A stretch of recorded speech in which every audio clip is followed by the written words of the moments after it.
How's it going, YouTube? Welcome back to another video. We did get the 400 up and running. We took the 500 and the 400 out to the ATV park this weekend. If you guys follow Jonathan back here and my brother, you've already seen the footage. I recorded a little bit, but unfortunately my SD card got messed up, so I lost a lot of footage. But the 500 did great. We took it out all day pretty much, and it ran awesome. So that one's pretty much bulletproof and super reliable. The 400, in the last video you guys seen of it, we got it idling, but we never took it out. It had a bad idle. It would shoot up an idle, then lower down an idle. And it was kind of sporadic and all over the place. We ran some seafoam through it. I got some really good videos of that, but unfortunately I lost all of that footage. We got one video off of Jonathan's phone, which I'll throw in right here.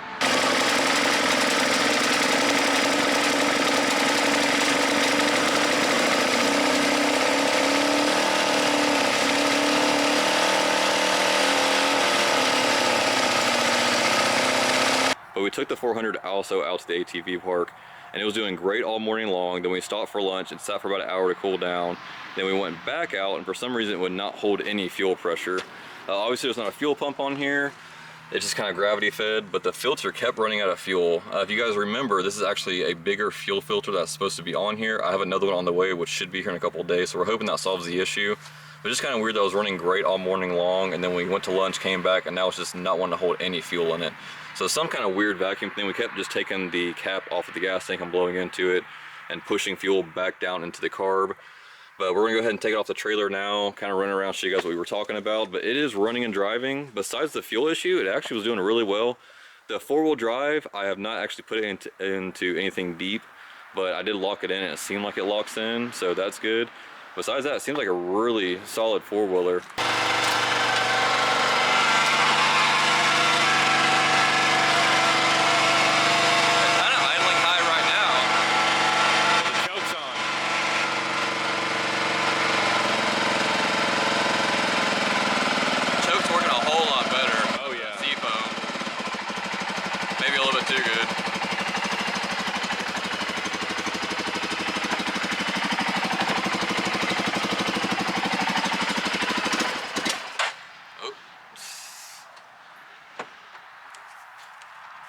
Round two.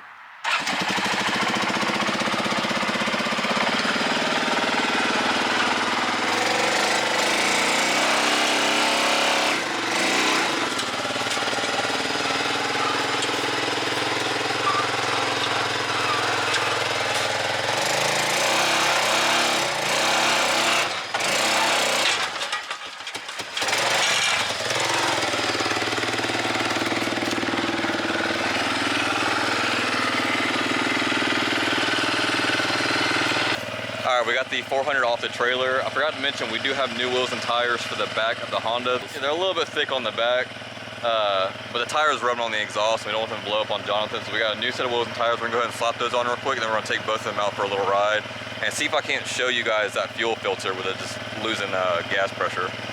If you guys are curious, we're going from the Gators, which are a 25 by 12 by 9, and we're going over to these Maxuses, which are a 24 by 10 by 12. I really wanted the 12s in the back. I do not like the 9s. They look terrible. I think they're gonna look a lot better, but we're about to find out here in a second. They're going from 12 wide to 10 wide, same size tire, 25 inch, and then a 12 inch wheel, or a 9 inch wheel to a 12 inch wheel.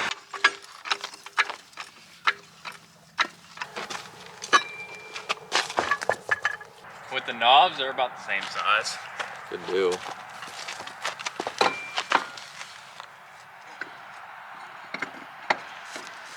The touching the muffler?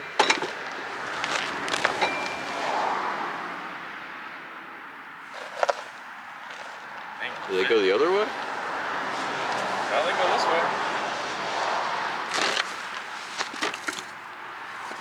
I mean, I could put them the other way, but no, I can't put them the other way. This is the cone for the lug nuts. What the hell? Alright, here, try to put it back on. Let me just... It's hitting all that. So we're trying to put the new wheel and tire on. As you can see, this one's definitely hitting the muffler. Since there's no offset on that wheel. Yeah, all the offsets to the inside of the wheel. And we can't swap it around because it has that acorn. That fits into that groove. What the?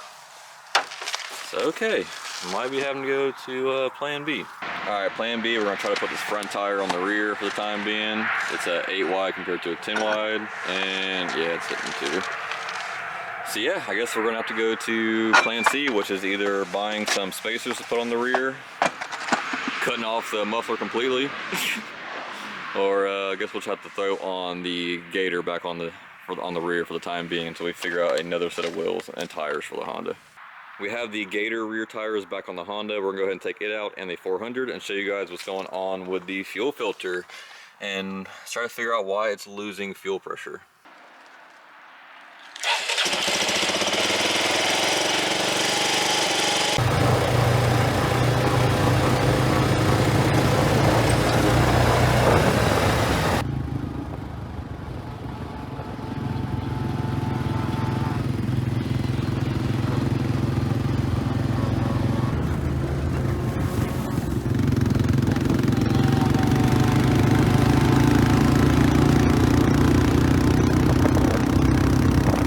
We've been riding around for about 10-15 minutes and the filter is still pretty full. Not sure if the sun's showing you guys or not, but it seems like it's holding fuel pressure. But we're gonna keep riding around. Jonathan's over there trying to practice his wheelies. Getting better.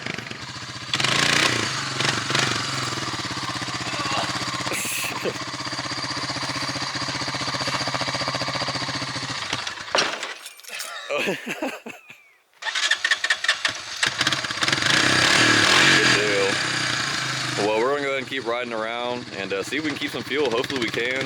Hopefully, it was just a weird thing that happened this weekend that the fuel kept going. Did you kill it or did it die? I killed it. Okay. But we're gonna go keep riding and keep an eye on the fuel filter. Hopefully it stays full and we got rid of that fuel problem somehow. We didn't do any changes. We just literally threw it back on the trailer. So maybe I was just riding a little bit hot that day and kept running out. I don't know. We'll find out.